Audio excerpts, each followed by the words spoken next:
اهلا بيكم في اولى حلقاتنا من برنامجكم بهجة شو، ويا رب يا رب ما تكون الاخيره. تسمح لي اخد من وقتك فسوه واسالك، تعرف ايه عن بوركينا فاسو؟ وعشان ما تتعبش مخك يا سيدي وتشغل الجمجمه هقولك على الزيتون. بوركينا فاسو دي عزبه صغننه قد كده زي حبوب الشباب اللي طافحه في حدود افريقيا.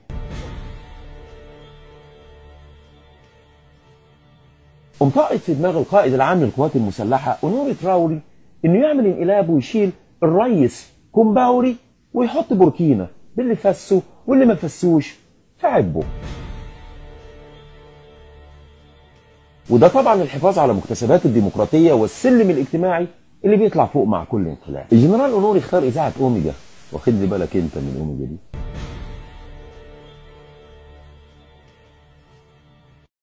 وده عشان ينقل خبر الانقلاب السعيد لشعب فاسو العظيم. المهم في الهري اللي فات ده كله ان جريده الاهرام طلعت حكها بعنوان في صفحتها الاولى وتقول كولونيل مغمور يتولى رئاسه بوركينا فاسو. هو ده بقى اللي ظبط الناس اللي فسوا؟ لا لا لا لا لا، ده اللي فسنا احنا. ايوه هو ده. وطبعا زي ما احنا عارفين طلعت اغنيه فسوة خير اللي مطلعها بيقول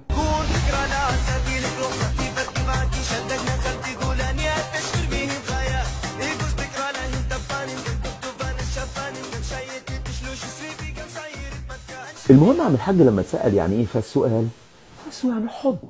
يا وطن يعني حضن،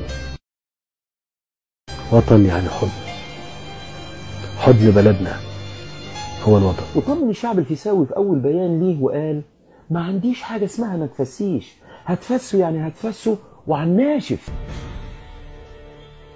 وده اللي خلى النشطاء الفسيويين يطلعوا حمله كمل فسوته. ومعم الحاج عمل لقاء مع اهل الطرب والفنانين في بوركينا وقال لهم احنا تتقطع طيارة قبل ما تفسي في وشه.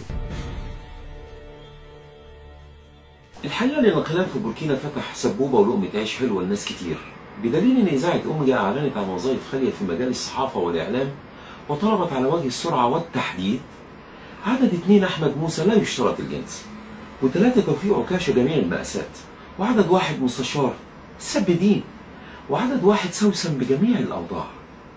وفي مجال النشطاء مطلوب 3 ستات من فصيلة أم محمد بترديد خدت كام مليار يا باسين، و2 فصيلة فاسو ياس مورسينو، و3 4 دست علشان ما نبقاش زي سوريا والعراق.